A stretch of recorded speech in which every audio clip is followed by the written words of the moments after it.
तो सब डूब जाएगा। उद्धव जी को बोले, उद्धव तुम जाओ, मेरे नाम गुण लीला का तुम प्रचार प्रसार करना, तुम जाकर बद्रीनाथ में निवास करना, मैं नारायण रूप से वहीं तुम्हें हर समय मिलूंगा। ऐसे उद्धव जी को उन्होंने वचन देके भेजा बद्रीनाथ। अर्जुन को भेजा, जाओ पत्नियों को बचाओ, दारू को भी भेजा, रथ लेके शीघ्र जाओ द्वारिका।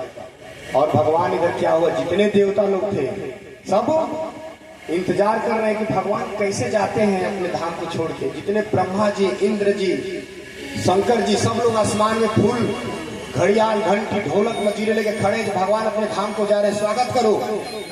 और क्या हुआ, भगवान बैठे बैठे थे, एक बहुत भयंकर गर्जना हुई बिजली की, इतना तेज चमका भगवान का शरीर ज्योति बना।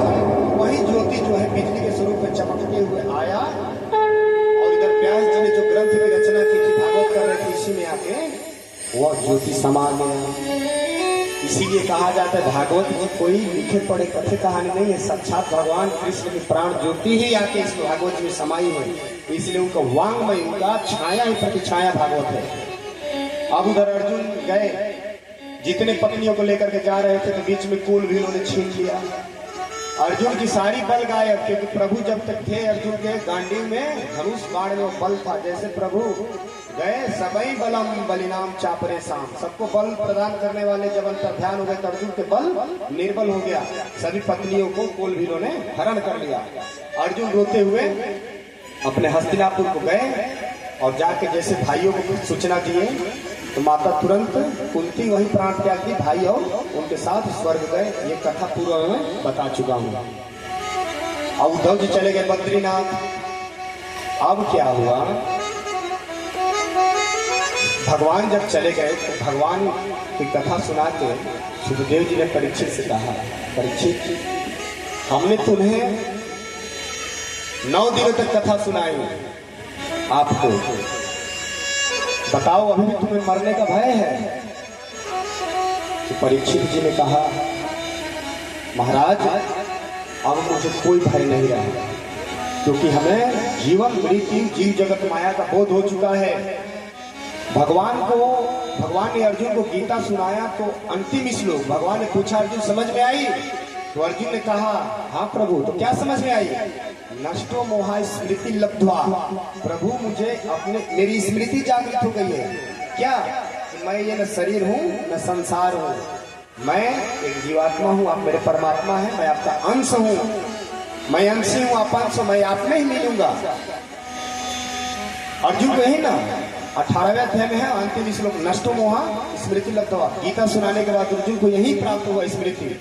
वही आप सुखदेव जी पूछ रहे हैं कि बताओ राजन परीक्षित, तुम्हें कथा समझ में आई? तक्षक आएगा, डसेगा, तुम मरोगे। परीक्षित जी ने कहा, महाराज लाखों तक्षक आगे डसेंगे, ये शरीर मरेगा, मैं शरीर हूं नहीं, मैं तो आपका अंश हूं, मैं आपके धाम को जाऊंगा। कितने भी ये शरीर है, ये जन्मने मरने वाला है, विहाय कमान्य, ये वंशा से जीर्णानी विहाय, ये इसकी ये जैसे नए कपड़े आज पहने हैं कल दूसरा चेंज करेंगे।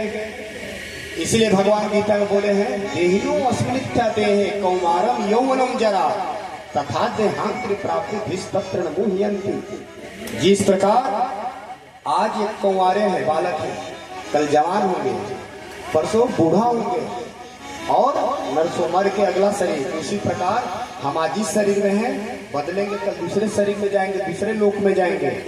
परीक्षित जी ने जैसे इनको कहा तो सुखदेव जी ने कहा, एक तुम छोटी सी कथा श्रवण कर लो और आप भी श्रवण कर लो, क्योंकि इसमें प्रश्न है और उत्तर आप लोग का रहेगा। सुखदेव जी परीक्षित को बता रहे कि राजन, एक जंगल में एक राजा शिकार करने गया, इतने में बहुत तेज आंधी तूफान जोड़ के आई, बारिश। राजा भागते भागते गया, देखा कि एक दीपक जल रही है, कुटिया है, उसी में गया और जा करके उसमें जो एक व्यक्ति रहता था उससे बोला, भैया मुझे रात भर रहने का यहाँ केवल व्यवस्था कर दो, मैं सुबह चला जाऊंगा, नजदीकी नगर का मैं राजा हूँ। उस व्यक्ति ने कहा, सुबह चले जाएंगे? हाँ हाँ, सूर्योदय, सूर्य उगने से पहले ही मैं चला जाऊंगा। उन्होंने कहा ठीक है। अब क्या हुआ कि रात्रि भर जैसे राजा ने, अच्छा वो मकान कैसी है वो, अब वो चंडाल का घर था। उस घर में देखे तो चारों तरफ चमड़े ही चमड़े लिपटे थे, जितनी दीवार थी चमड़ों की थी, और दीवार में मांस ऐसे चिपकाए थे। उस घर में, ऐसा घर में राजा सोचा रात भर कैसे रहूं, लेकिन राजा ने जैसे आया और वो उसको नींद आई, ऐसा सोया कि सुबह सोता रह गया। तो जो घर का मालिक है चंडालो बोला, भैया राजा साहब सुबह हो गई, उठो, अब जाओगे नहीं अपने घर? जैसे नींद खोली बोला, भैया और मुझे सोने दो। बोला अरे नहीं, अब बोले तो सूर्योदय से पहले, सूर्य उगने वाला, जाओ। उसने कहा कि भैया अब तो मैं नहीं जाऊंगा। उन्होंने कहा अरे आप ऐसे मेरे घर को कब जा लेंगे? आप बोले थे सुबह जाएंगे, रात में अपना लिया, जाओ घर को छोड़ के। वो राजा जो है जाने को नाम नहीं दे। अब जरा आप बताइए हमें कि उस राजा की गलती है या जिसका घर है चंडाल का उसकी गलती है? किसकी गलती है? राजा की गलती है ना, कि उसने वचन दिया था कि सुबह होते ही मैं चला जाऊंगा, और सुबह हो गया, आज घर को छोड़ नहीं रहा है। भैया वो राजा कोई और नहीं है, वो राजा हम ही हैं। इस शरीर में आए भगवान से, कपिल भगवान माता देवभूति को सुनाए ना कि जैसे शरीर में जीव आता है, भगवान से वचन देता है कि प्रभु इस बार मुझे गर्भ से बाहर निकाल दो, मैं जाके आपकी इतनी भजन करूंगा कि शरीर छूटने से पहले मैं आपको धाम आ जाऊंगा। ऐसा ऐसा वचन दे करके जैसे हम धरती पे गिरते हैं, संसार में आते हैं जन्म लेकर के, तो हम मोड़ तोड़ते माया फंस जाते हैं, अपना भूल जाते हैं, संसार के विषयों में सुख बुद्धि कर बैठते हैं। तो आज वही, अच्छा ये मकान कैसा है? इस मकान की जो चमड़ी है देख लो, दीवार जो है इस घर की, ये शरीर रूपी जगह घर है, चारों तरफ से चमड़ा ही तो है, अंदर थोड़ा सा हटाओ तो मांस मिलेगा, रक्त मिलेगा, कफ मिलेगा, रुधिर मिलेगा, अस्थि हड्डी मिलेगी। और इसी मकान में रहने वाले हम राजा हैं, इसको कब्जा लिए हैं हम, इसको छोड़ना नहीं चाहते। इससे इतना हमारा प्रेम हो गया है कि इसको अपना मान बैठे। जैसे आप जाते हैं प्रदेश में कहीं, तो किराए पे लेते हैं कमरा, आपको कमरा दे दिया गया, समय अनुसार अपना जितने दिन रहना उतने दिन के लिए रहो, पर आप उसका मालिक नहीं बन सकते, छोड़ना पड़ेगा, क्योंकि कमरा किसी और का है। अब आप किराए के कमरे में रहे और बोलो कि मैं नहीं छोड़ूंगा, तो क्या होगा? वह कमरे का मालिक एक दिन तुम्हें मार के जबरदस्ती निकाल देगा। ठीक उसी प्रकार भैया शरीर रहते रहते इस शरीर से अपना राग मिटा लो, नहीं तो एक दिन यमराज के दूत आएंगे, जबरदस्ती तुमको बला तो उस जीवात्मा को घसीट कर 99,000 योजन ले जाके डाल देते हैं। इधर क्या हुआ? अब सुखदेव जी ने कहा कि राजन अब भागवत कथा विश्राम हुई, जो भी था मैंने तुमको सब कुछ सुना दिया। अब मैं जानता हूं कि तुम अपने स्वरूप में स्थित हो गए हो, तक्षक तुम्हारा कुछ नहीं बिगाड़ पाएगा, इसलिए तुम अपने स्वरूप में ही बोध करो। अब तक्षक का समय हो गया है, आएगा, तुम्हें डसेगा, तुम मेरे धाम को आओगे, बिल्कुल चिंता न करना। और मैं भी अब जा रहा हूँ हरि के धाम को, जहाँ से गोलोक से आया था, किशोरी जी के भेजे अनुसार वहां मैं जा रहा हूँ, तुम भी पीछे मेरे धाम आओगे। अब जैसे उन्होंने कहा कि जाने लगे, तब परीक्षित जी ने स्तुति किया, हरि कथा सुनाने वाले, आत्मज्ञान कराने वाले, तुमको लाखों प्रणाम, तुमको लाखों प्रणाम।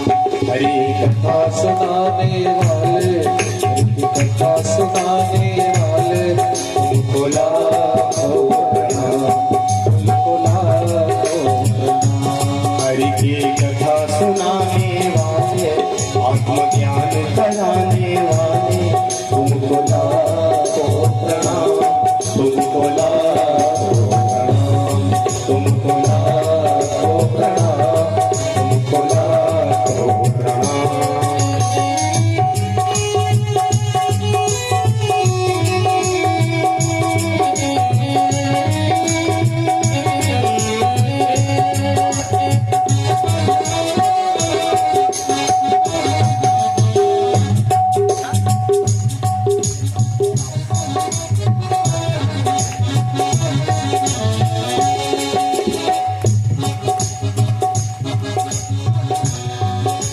खेल रहे थे वन में, मन को बैठे थे तन में, हम खेल रहे थे वन में, मन खो बैठे थे तन में। कौन सा वन? ये शरीर रूपी वन, हम इसी में खेल रहे थे, घूम रहे थे और अपने मन को इसी को अपना मान चुके थे। हम घूम रहे थे वन में, मन को बैठे थे तन में, हम खेल रहे थे वन में, मन खो बैठे थे तन में। हरि कथा सुनाने वाले, सुधा सुधा यानी अमृत, कथा रूपी अमृत, सुधा सुधा पान कराने वाले, अमृत पान कराने वाले, तुमको लाखों प्रणाम, तुमको लाखों प्रणाम, तुमको लाखों प्रणाम, तुमको लाखों प्रणाम। हरि की कथा सुनाने वाले, हरि की कथा सुनाने वाले, तुमको लाखों प्रणाम, तुमको लाखों प्रणाम, तुमको लाखों प्रणाम। लेकर विषयों का प्याला, जा रहे थे यम के गाला। लेकर विषयों का प्याला, जा रहे थे यम के गाला। इतने विषय थे, संसार का विषय भोगते हुए नरक की ओर जा रहे थे। पर हे गुरुदेव, परीक्षित जी कह रहे हैं सुखदेव जी से कि हम तो नरक जाते, लेकिन आपने बोध करा दिया। लेकर विषयों का प्याला, जा रहे थे यम के गाला। लेकर विषयों का प्याला, जा रहे थे यम के गाला। अमृत पान कराने वाले, अमृत पान कराने वाले, तुमको लाखों प्रणाम, तुमको लाखों प्रणाम, तुमको लाखों प्रणाम, तुमको लाखों प्रणाम। हरि की कथा सुनाने वाले, हरि की कथा सुनाने वाले, तुमको लाखों प्रणाम, तुमको लाखों। और घट अंतर्यामी, हम पतित और अभिमानी। घट घट अंतर्यामी, हम पतित और अभिमानी। तुम घट अंतर्यामी, हम पतित और अभिमानी। घट घट अंतर्यामी, ये पूरे शरीर में देखो, जो प्राण है जिसको आत्मा बोलते हैं, तो परमात्मा जो शरीर में विराजमान है, कहीं एक जगह नहीं स्थित है। जैसे एक घड़ा है, घड़ा में आकाश है, घड़ा को तोड़ो तो आकाश मिल गया। उसी प्रकार जो आत्म तत्व है पूरे चैतन्य पूरे शरीर में विराजमान है। कहीं एक जगह नहीं कि यहाँ आत्मा है, यहाँ नहीं है, यहाँ है, यहाँ नहीं है। पूरे उसका जो आत्म तत्व का जो त्रिगुण का प्रकाश चैतन्य पूरे समूह सृष्टि में पड़ती है। इस सृष्टि में जितने हैं जड़ चैतन्य, दो प्रकार की सृष्टि, तो ये जो हमारा शरीर है इसके ऊपर जैसे उस आत्मा रूपी प्रकाश पड़ रहा है, तो इसमें सभी अंग अंग उसकी चैतन्यता है। कोई एक जगह आत्म तत्व विराजमान नहीं। जैसे कोई एक बड़ा इधर लोहा रख दिया जाए, अब बीच में पर्दा और इधर से चुंबक को जैसे जैसे घुमाएंगे ऐसे लोहा हिलेगा। उसी प्रकार जो आत्म तत्व का जो चैतन्य प्रकाश जो है हमारे शरीर में पड़ रहा है, वैसा वैसा क्रियाएं हो रही है। कहीं एक जगह नहीं, इसलिए घट घट में विराजमान है। तुम घट घट अंतर्यामी, हम पतित और अभिमानी। घट घट अंतर्यामी, हम पतित और अभिमानी। दर्श कराने वाले, दर्श कराने वाले, हरि दर्श कराने वाले, तुमको लाखों प्रणाम, तुमको लाखों प्रणाम, तुमको लाखों प्रणाम, तुमको लाखों प्रणाम। हे प्रभु, हम भारत तेरा क्या पावे, बस शीश झुकाए ही गावे। हम भारत तेरा क्या पावे, बस शीश झुकाए ही गावे। भारत तेरा क्या पावे, बस शीश झुकाए ही गावे। भारत तेरा पार, शरीर से पार क्या पाए और आपका पार क्या पाए, बस केवल आपके चरणों में हम स्वीकृति अपना आपको हाजिरी लगा सकते हैं। पार करने कराने वाले तो आप हो भैया। जब तक उनकी कृपा नहीं होगी तब तक उनकी माया से बचने नहीं वाले, इसलिए उनके शरणापन्न हो जाओ। भगवान गीता में कहा, अहम तो सर्वेभ्यो पापेभ्यो मोक्षयिष्यामि मा शुचि, मैं तुम्हें मोक्ष दूंगा।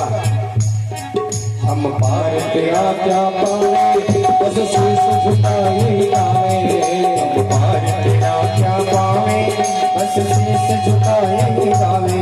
आत्मज्ञान कराने वाले, ध्यान कराने वाले, मुक्ति दिलाने वाले, प्रभु मुक्ति दिलाने वाले, तुमको लाखों प्रणाम, तुमको लाखों प्रणाम, तुमको लाखों प्रणाम, तुमको लाखों प्रणाम। हरि की कथा सुनाने वाले, हरि की कथा सुनाने वाले, कथा सुनाने वाले, तुमको लाखों प्रणाम, तुमको लाखों प्रणाम, तुमको लाखों प्रणाम,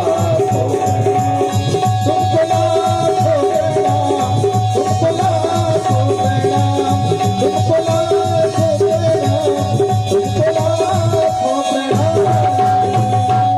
बोल भागवत महापुराण की जय श्री सुखदेव भगवान की जय हो, श्री परीक्षित जी महाराज की। जय हो। अब क्या है, जैसे सुखदेव जी वहां से जाने लगे तो परीक्षित जी ने व्यास के स्वरूप में जो सुखदेव जी से कथा सुन रहे थे उनको पूजन किए और पूजन करके यह स्तुति वंदना किए। तो परीक्षित जी का मोक्ष करा देते हैं। उसके बाद हमारे परीक्षित जी भी व्यासपीठ में जो उनको पूजन करना होगा वो पूजन करेंगे। तो जानते हैं क्या हुआ, जैसे भगवान सुखदेव का पूजन करके विदा किए, इधर जो तक्षक नाग है चल दिया परीक्षित को डसने के लिए। तो जो परीक्षित के पुत्र जन्मेजय हैं उन्होंने कहा था कि जो मेरे पिता, आज नाग आने वाला है मेरे पिता को डसने, जो उस सर्प से मेरे पिता की रक्षा कर लेगा मैं उसे आधा राजपथ धन धनार्दन पूरा वैभव कर दूंगा, मालामाल कर दूंगा। तो अब एक ब्राह्मण थे विषधर, वह बोले कि मैं तो जाऊंगा ही, कोई भी नाग कोई भी सर्प विषधर हो कैसा भी उसका विष मैं तो झाड़ को जीवित ही कर दूंगा। अब जैसे परीक्षित जी को डसने के लिए वो तक्षक आ रहा है मनुष्य का भेष रूप धारण करके, इच्छाधारी नाम सुने होगे ना, वो भी इच्छा अनुसार कोई रूप धारण कर सकते हैं। तो यहाँ तक्षक आ रहे हैं साधु का वेश धर के, उधर ब्राह्मण रास्ते में दोनों की मुलाकात हो गई। उन्होंने पूछा तक्षक से, ब्राह्मण ने कहा कहाँ जा रहे हैं? उन्होंने कहा महाराज भगवान का बनाया हुआ विधान है, राजा परीक्षित को साथ लगी है मेरे द्वारा ही उसकी मृत्यु, इसलिए मैं उसको डसने जा रहा हूँ। उसके यहाँ इतना मतलब सेवक पहरेदार है कि मैं सर्प रूप से सांप रूप से नहीं जा पाऊंगा, इसलिए मैं संत का भेष धारण करके जा रहा हूँ, उसके पास जाऊंगा और सर्प का रूप धारण करके डस दूंगा। तो उन्होंने कहा महाराज जानते हो हम कौन है? तो कौन हो आप? तो मैं परीक्षित की प्राण रक्षा करने के लिए मैं विषधर ब्राह्मण हूँ, मैं जा रहा हूँ, जैसे आप डसोगे अपनी जड़ी बूटी लगा के उसको जीवित कर दूंगा। उन्होंने कहा अच्छा इतना आपके पास बल है? तो हाँ बल है, तो परीक्षा हो जाए। तो चलो मैं इस वृक्ष को डसता हूँ तुम इसे। जैसे ही तक्षक ने आम के पेड़ को डसा तत्काल वो आम का पेड़ जल के भस्म हो गया, इतना बीज। तो वो जो विषधर ब्राह्मण थे उन्होंने अपने मंत्र का आवाहन किया, फिर पेड़ हरा भरा हो गया। तक्षक बोले भैया देखो ये भगवान का विधान है बनाया हुआ, जो आया उसको जाना है, जैसे जन्म हुआ वैसे मृत्यु होगी। और इतने ही दिन के राजा परीक्षित आए थे, मैं तो एक निमित्त कारण हूँ, भगवान ने वैसा संयोग बनाया है। आप अगर भगवान के विधान में गड़बड़ी करोगे तो भगवान तुम्हें भी क्षमा नहीं करेंगे। रही बात धन की लालच में जा रहे हो, तुम्हें जितना धन चाहिए, मैं इच्छाधारी नाग हूं, तुम हमसे ले लो। तो बहुत सारा धन उस ब्राह्मण को वही इच्छाधारी तक्षक ने दे करके विदा कर दिया रास्ते से, और गए हैं वहां तक्षक नाग। तो राजा को एक मालिक पुष्प ले जा रहा था पहनाने के लिए बड़े थाल में, उन्होंने सूक्ष्म रूप धारण करके कीड़े का और उसमें पुष्प में जाके चिपक गए। और जैसे ले जाके परीक्षित जी के गले में वो माला पहनाया गया, वहीं माला से वह कीड़ा तुरंत भयंकर सब रूप धारण किया और परीक्षित को डस लिया। जैसे डसा तो पूरा उसका शरीर जो है परीक्षित जी का भस्म हो गया। लेकिन शरीर भस्म होने से पूर्व ही परीक्षित जी महाराज जो हैं अपने अंतःकरण को सूक्ष्म शरीर से भगवान को प्राप्त कर लिए थे। देखो शरीर तीन होता है कर्म करने के लिए, केवल ध्यान दीजिएगा, कर्म करने के लिए तीन शरीर होता है। पहला स्थूल शरीर जिससे हम बोल खा रहे हैं, चल फिर रहे हैं। दूसरा होता है सूक्ष्म शरीर, जब ये शरीर छोड़ देता है, मर जाते हैं, तो सूक्ष्म शरीर निकल के आगे का यात्रा करता है। और एक होता है कारण शरीर, जो जन्म मृत्यु का आगे अगले जन्म का कराता है कारण। ये 3 शरीर कर्म करने के लिए है, लेकिन इसके अलावा भाव देह होते हैं। भाव देह 5 प्रकार का होता है। पहला होता है मनोमय देह। मनोमय देह होता है स्वप्न में। मनोमय देह, जिससे हम स्वप्न देखते हैं, उस देह को बोलते हैं मनोमय देह। और जिस देह से हम स्वर्ग लोक को जाते हैं, उस देह को बोलते हैं भोग देह। जिस देह से हम पितृ लोक को जाते हैं, प्रजापति पितृलोक देवलोक को, उस देह को बोलते हैं आदिवाहिक देह। और जिस देह से हम नरक को जाते हैं, उस देह को बोलते हैं यातना देह।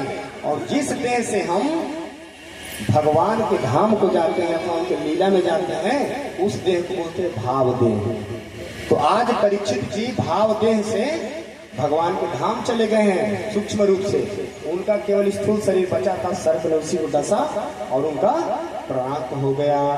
तो अब हमारे परीक्षित जी महाराज आए। देखिए, हमने आप सबको 9 दिन कथा श्रवण कराया, और इस घर में इतना प्रेम मिला, इतना प्रेम मिला कि हमारे वर्मा जी का बहुत ही आशीर्वाद इनके पूर्वजों और इनके जो कर्म संस्कार हमारी मैया पूज्य गुरुदेव से सब जुड़े हैं। इसलिए इनको ऐसा स्वभाव, इनकी बिटिया के ऊपर इनके स्वभाव का पूर्ण 100% पड़ा कि इन लोगों ने इतनी सेवा की, हम लोगों की इतनी सेवा की कि मतलब हम लोग आपस में बात करते थे चुप के कि मतलब क्या दीदी लोग सेवा करते हैं। इन लोग की सेवा इतनी सराहनीय कि मैं व्यासपीठ से नहीं बखान सकता। और इनके जो बेटा जी हैं, इकलौते तो हैं भगवान के दिए, पर वह अकेले ही पूरे इस यज्ञ को संभाले। बाहरी से क्या घट रहा है, क्या बढ़ रहा है, वो अकेले सारा कार्यभार संभाले रहे। और जो कुशगार उनकी पत्नी जी है, सारा कुशगार का भार संभाले रहे। उनके नन्हा सा जो बालक आर्यन है, उसने भी अपने उम्र के हिसाब से 4 गुना वो मेहनत किया। और जो उनकी 5 बिटियाएं हैं, वो संपूर्ण अपना तन मन धन सारा अपना अर्पण करके यहाँ आकर के आज सभी ने इतना हम सबका इस यज्ञ को पूर्ण होने में इतना उन्होंने अपना हाथ बढ़ाया कि वो तो हमसे सब बड़ी हैं। और ऐसे ऐसे बड़ी हैं कि जिनके हमारे जैसे पुत्र हैं बड़ी दीदी के, तो माता हो गई, पर हमारा भाव किशोरी जी के प्रति बहन का है, तो हम ज्यादातर दीदी जी। तो इसलिए सब ये बहन है हमारी किशोरी जी के स्वरूप साक्षात, ये लाडली बहन है। और इनका प्रेम प्रसाद के रूप में और आशीर्वाद के रूप में इस दास को बहुत मिला है। और जिन देखो भाई, मैं भी आपके भी पालक जैसा हूँ, घर जैसा। तो देखो, अगर हमसे जो भी त्रुटि हो गई हो कथा सुनाने में, अब शब्द निकल गया हो, मैंने कुछ ऐसे वाणी से कष्ट पहुंचा था, कथा भी जो त्रुटि हो गई हो, तो एक बच्चा ही हूँ, आप हमें अपना घर का समझ के मुझे क्षमा करके इस व्यास से बार बार आप सभी से मैं क्षमा मांगूंगा। और हमारे परीक्षित जी महाराज जो भी इस दास की जो सेवा सत्कार अथवा ये भगवान की व्यास पीठ के पूजन करना चाहते हैं, वो आ जाए, और इसके बाद आगे जैसी आज्ञा होगी कार्य होगा।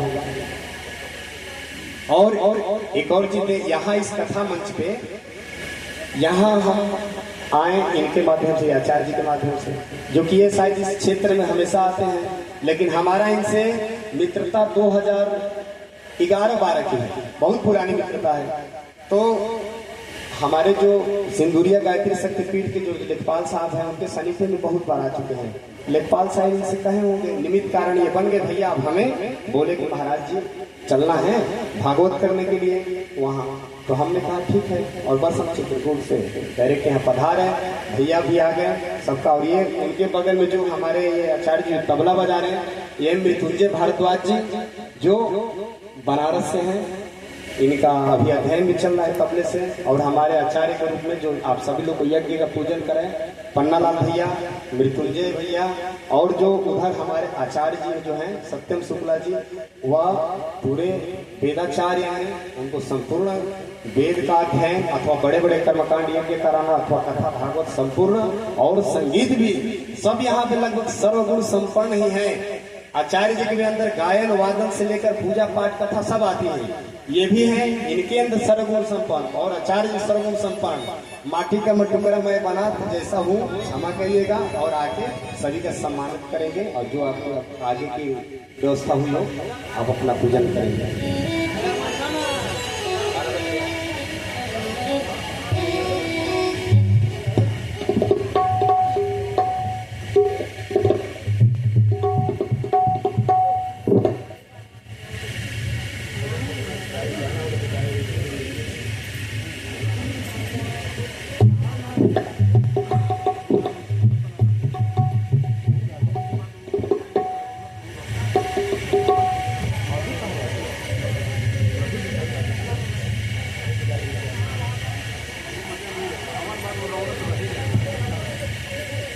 हमारे वर्मा जी सभी के स्वागत हेतु अथवा व्यासपीठ का पूजन करने आ रहे हैं, तो आप सब शांत बैठे रहेंगे।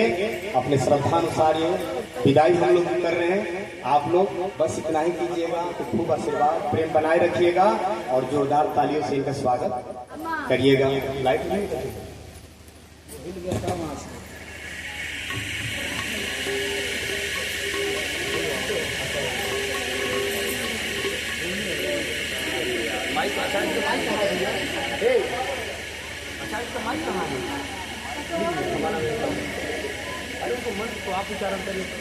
हेलो हेलो चलो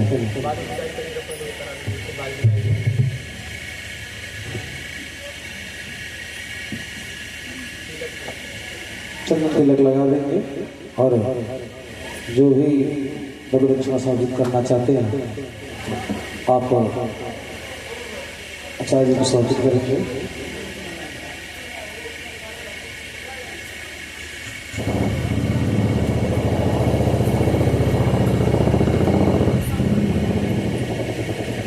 फूल अच्छा ले लीजिएगा।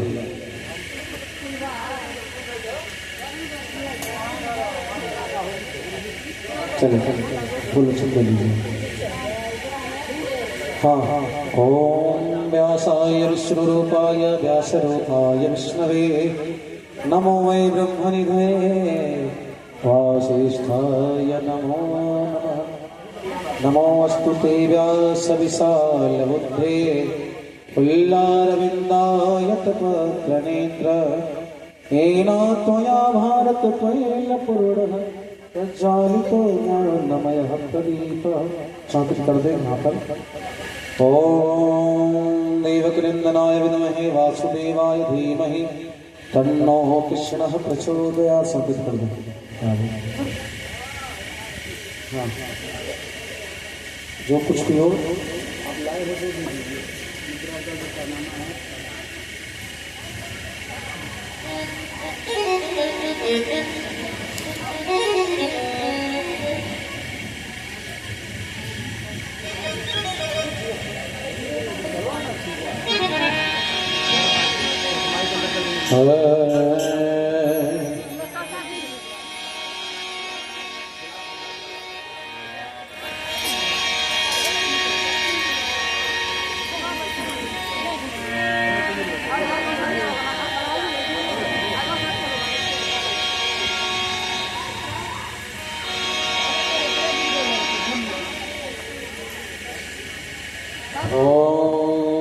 भद्रं गणेवे शृणुयाम देवा भद्रं पश्येमाक्षमित्राः स्थिरैरङ्गैतुष्टुवागं सस्तनवे यसेमहि देवहितं निदायुः।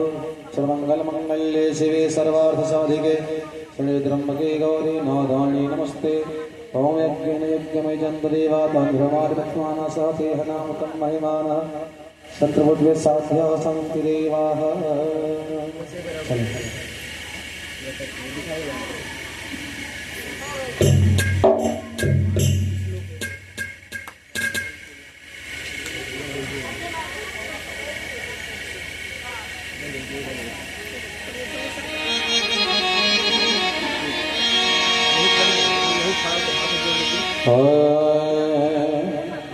नहीं एक मिनट नहीं है, यही हाथ जोड़िए। और भागवत जी के अब इन्होंने व्यास जी की अथवा हमारी इस दास की विदाई अथवा इन्होंने पूजन में बड़े ही इन्होंने स्वर्ण की मुद्रिका हमारे वर्मा जी ने प्रदान की है व्यासपीठ से। इन दोनों भैया पिताजी लोग के लिए बहुत बहुत धन्यवाद और खूब खूब आशीर्वाद है। सुख स्वरूपा व्यास जी अथवा गुरु जी माता जी सबकी कृपा इन सबके ऊपर बरसती रहे।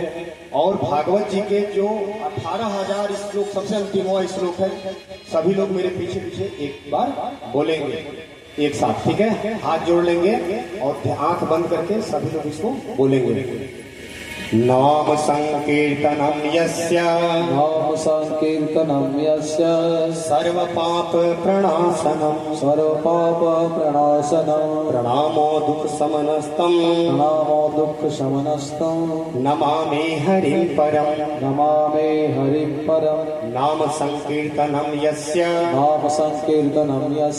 सर्व पाप प्रणाशनम प्रणामो प्रणामो दुख समनस्तम प्रणामो दुःख शमनस्तं नमामि हरिं परम। नमामि हरिं परम। नाम संकीर्तनम यस्य नाम संकीर्तनं यस्य सर्व पाप प्रणाशनम। सर्व पाप प्रणाशनं प्रणामो दुःख समनस्तं प्रणामो दुःख शमनस्तं नमामि हरिं परम। नमामि हरिं परम। तथा शाम जाकर के आप लोग बैठेंगे और आरती जला लीजिए संक्षिप्त में आरती जला लीजिए, वहीं से आरती छोटी सी।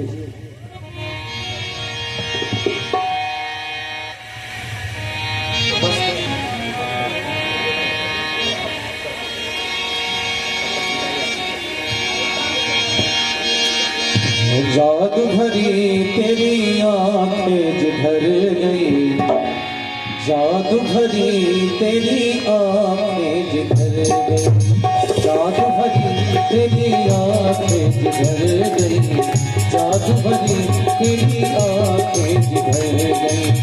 नैनों की कटारी मारी, नैनों की कटारी मारी मारी छुई छती सो उतर गई, जादू भरी तेरी आंखें जिधर गई, जादू भरी तेरी आंखें जिधर गई।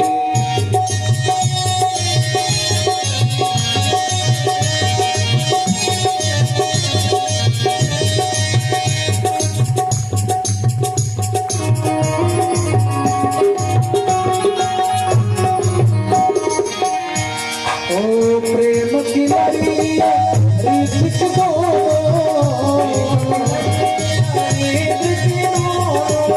प्रेम की लड़िया रीत की दो, बरस परीनो तुझसे बिखर गई, बरस परीनो तुझसे बिखर गई, जादू भरी तेरी आंखें जिधर गई, जादू भरी तेरी आंखें जिधर गई।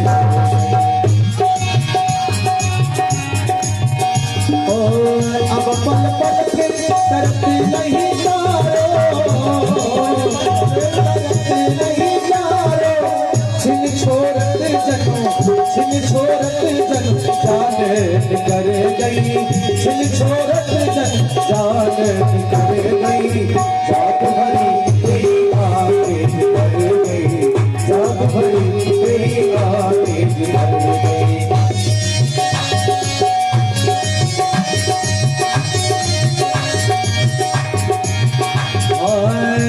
कटारी मारी वारी पल कने मारी, नबी कटारी वारी पल कने मारी, जादू की पिटारी जादू की पिटारी छुई मोई कर गई, जादू की पिटारी छुई मोई कर गई, जादू भरी तेरी आंखें जिधर गई, जादू भरी तेरी आंखें जिधर गई, जादू भरी तेरी आंखें जिधर गई, जादू भरी तेरी आंखें जिधर गई, जादू भरी तेरी आंखें जिधर गई, जादू भरी तेरी आंखें जिधर गई, जादू भरी तेरी आंखें जिधर गई, जादू भरी तेरी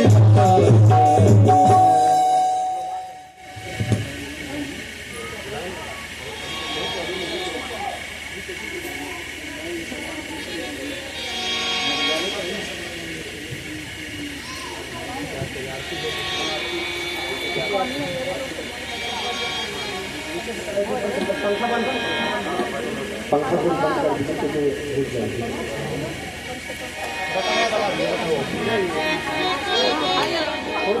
आरती कर लेंगे उसके बाद करते हैं ना, आरती हो जाएगी उसके बाद करते हैं। हाँ अभी खड़ा करा देंगे आरती के बाद।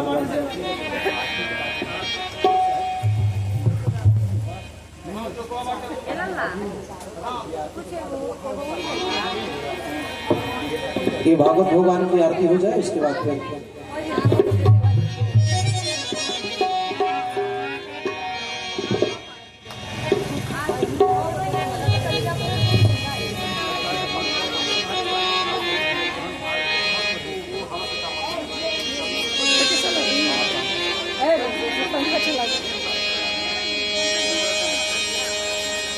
सभी लोग खड़े हो जाएं और भाग भागवत भगवान तेरी आरती उतारो, भागवत भगवान तेरी आरती उतारो, आरती उतारो तुम पर तन मनवारो, आरती उतारो तुम पर तन मनवारो, भागवत भगवान तेरी आरती उतारो,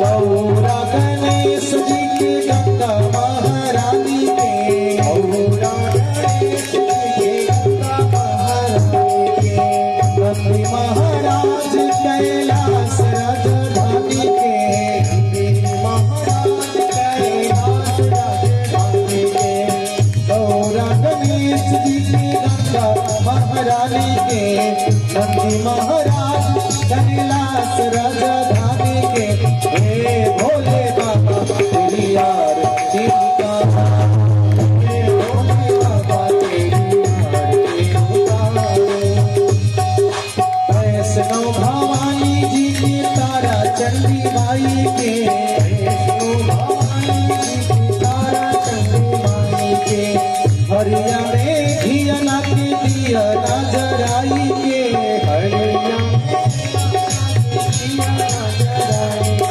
वैष्णव भवानी जी की तारा चंडी माई के, हरिया में दिया दिया नजराई के, मैहर वाली मैया तेरी आरती उतारो, मैहर वाली मैया तेरी आरती उतारो, कांवरों का मक्खा देवी मैया सासाराम के, कांवरों का मक्खा देवी सासाराम के, अंजलि के पुत्र बाबा वीर हनुमान के, अंजलि के पुत्र बाबा वीर हनुमान के, कांवरों का मक्खा देवी मैया सासाराम के, अंजलि के पुत्र बाबा वीर हनुमान के, हे राजा राम तेरी आरती उतारो, हे राजा राम तेरी आरती उतारो, ब्रह्मा जी के वेद के आधार हो पुराण के, ब्रह्मा जी के वेद के आधार हो पुराण के, कलशा में बैठल सब देवी भगवान के, कलशा में बैठल सब देवी भगवान के, ब्रह्मा जी के वेद के आधार हो पुराण के, कलशा में बैठल सब देवी भगवान के, हे भारत माता तेरी आरती उतारो, हे भारत माता तेरी आरती उतारो, आरती उतारो तुम पर तन मनवारो, आरती उतारो तुम पर तन मनवारो, हे भारत माता तेरी आरती उतारो, हे आरती मैया तेरी आरती उतारो, मैहर वाली मैया तेरी आरती उतारो, हे राजा राम तेरी आरती उतारो। पुष्पांजलि जो सिंचन कर देंगे आरती, और थोड़ा सा फूल ले लीजिए, आप चढ़ा दीजिए बाबू जी, फूल आया था ना माला वाला, माला लीजिए, अगर फूल ना हो तो एक फूल ले लीजिए,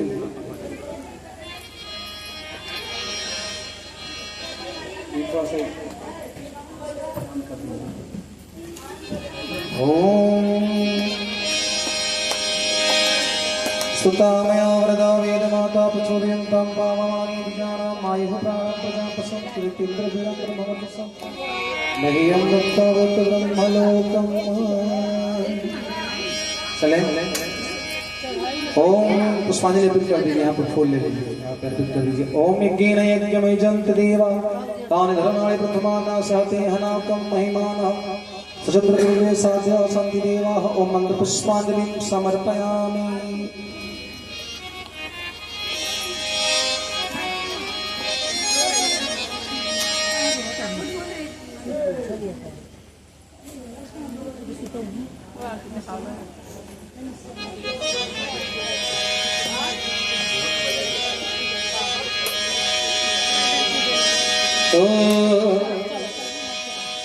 काली कमली वाला मेरा यार है,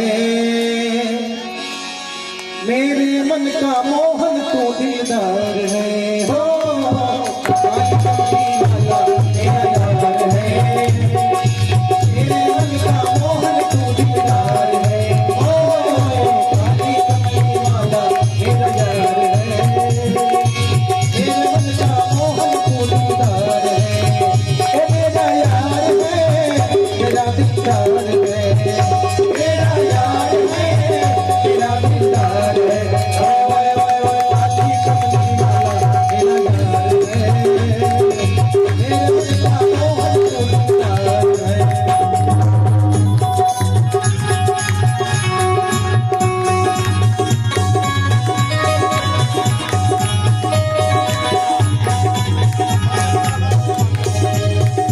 ओ मनमोहन में तेरा दीवाना गाँव बस यही तराना गाँव बस यही तराना गाँव बस यही तराना ओ मनमोहन में तेरा दीवाना गाँव बस यही तराना गाँव बस यही तराना शाम सलोने तू मेरा इत्तेबार है शाम सलोने तू मेरा इत्तेबार है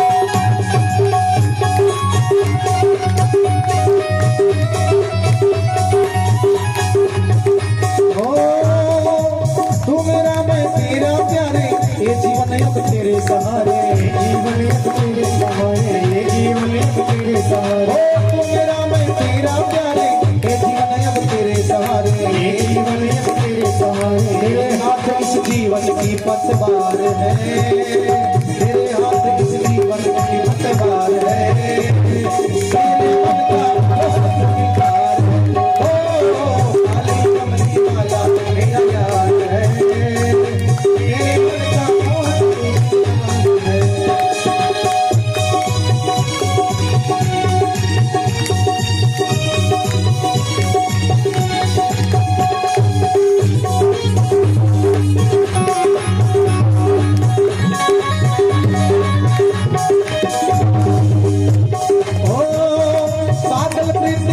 दिल दर्शन का प्यासा दर्द दिल दर्शन का प्यासा ओ पागल प्रीत की यही आशा दर्द दिल दर्शन का प्यासा दर्द दिल दर्शन का तेरे हाथों दुआ देते इतबार है तेरे मन का मोहन तू दिलदार है ओ काली कमली वाला मेरा यार है तेरे मन का मोहन तू दिलदार है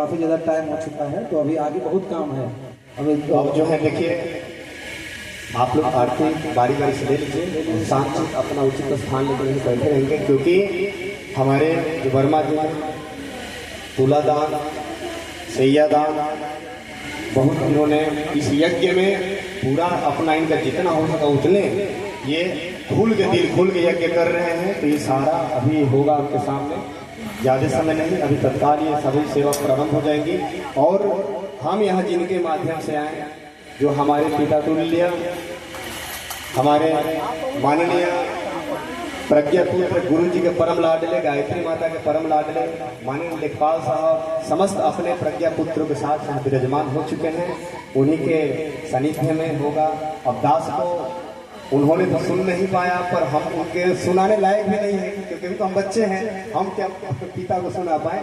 पर उन्होंने जैसा ही अपना पुत्र समझ कर उन्होंने प्यार वत्सला बस ऐसा हमें स्थान दिया, तो मैं बार बार उनके भी चरणों में प्रणाम करता हूँ। समस्त यहाँ श्रोता समुदाय व्यासपीठ से यही है सबके लिए कि सब यहाँ ऐसे निरंतर माता के शरणों में गुरुदेव के सानिध्य प्राप्त करते, जो बगल में सिंदुरिया गायत्री शक्तिपीठ है, कोई भी किसी के घर संस्कार हो वहाँ जाके कराते रहे, क्योंकि संस्कार से ही ये जितने दुख निवृत्ति है किसी के छूट छाट से नहीं होने वाली भैया। हम स्वयं अपनी जब तक स्वीकृति को नहीं बदलेंगे तब तक कुछ नहीं होने लगता, ये सारा बदलता है संस्कार से।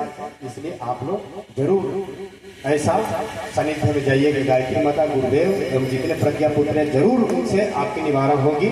इसलिए आइए मैं अपनी वाणी को विराम देता हूँ। व्यास जी का मलार्पण करके और विदा करेंगे। ओम सर्वमंगल मंगल्ये शिवे सर्वार्थ साधिके सर्वत्र गौरी नारायणी नमस्तुते। चंदन व्यास जी आप थोड़ा चंदन लगा दीजिए।